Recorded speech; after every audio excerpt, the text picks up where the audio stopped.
আসসালামু আলাইকুম এভরিওয়ান। আজকে একটি গুরুত্বপূর্ণ বিষয় নিয়ে কথা বলতে এসেছি। বিষয়টি হচ্ছে যে জাপানের বর্তমান প্রধানমন্ত্রী সানাই তাকাইচি বিদেশি স্টুডেন্টদের জন্য একটি ঘোষণা দিয়েছেন। ঘোষণাটি হলো যে যারা বিদেশি স্টুডেন্ট আছেন তাদের যে কাজের সময়সীমা সপ্তাহে ২৮ ঘন্টা সেটা বৃদ্ধি করে ৪০ ঘন্টা করা হবে। তো ব্যাপারটি নিয়ে অনেক রকম কথা বলছেন। ফেসবুকে আমি দেখলাম।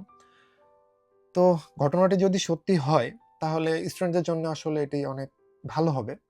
কারণ স্টুডেন্টদের বর্তমানে যে খরচটা হয়, সেই খরচটা আসলে ২৮ ঘন্টায় কাজ করে আ এটা বেয়ার করাটা অনেক কঠিন হয়ে যায় স্টুডেন্টদের জন্য।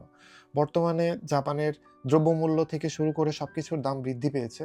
তো যার কারণে জাপানে বসবাস করা স্টুডেন্টদের জন্য জীবনযাপন করা অনেক কঠিন। তো আমি মনে করি যদি এটা বৃদ্ধি করা হয় স্টুডেন্টদের জন্য অনেক ভালো হবে।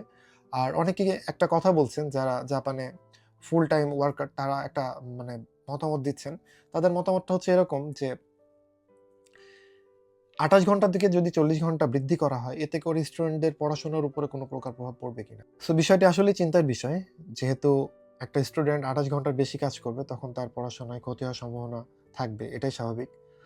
সো কেউ যদি ম্যানেজ করতে পারে তাহলে তো আসলে কারো সমস্যা নেই। তো যাই হোক, যদি এই ঘোষণাটি বাস্তবায়ন করা হয়, তাহলে আমি মনে করি যে স্টুডেন্টদের জন্য অনেক ভালো হবে। আর যারা নতুন স্টুডেন্ট হিসেবে জাপানে আসতে চাচ্ছেন, তাদের জন্য আসলে একটা বিশাল অপরচুনিটি আমি মনে করি। তো এই খুশিতে আবার সবাই ২৮ ঘন্টার বেশি কাজ করা শুরু করেন না। কারণ এখনো এটা অফিসিয়ালি অ্যানাউন্সমেন্ট দেওয়া হয় নাই। তো অফিসিয়ালি অ্যানাউন্সমেন্ট দেওয়ার পরে হয়তোবা এটা বাস্তবায়িত হবে। তো যাই হোক, সকলের জন্য অনেক শুভকামনা। সকলে ভালো থাকবেন। আসসালামু আলাইকুম।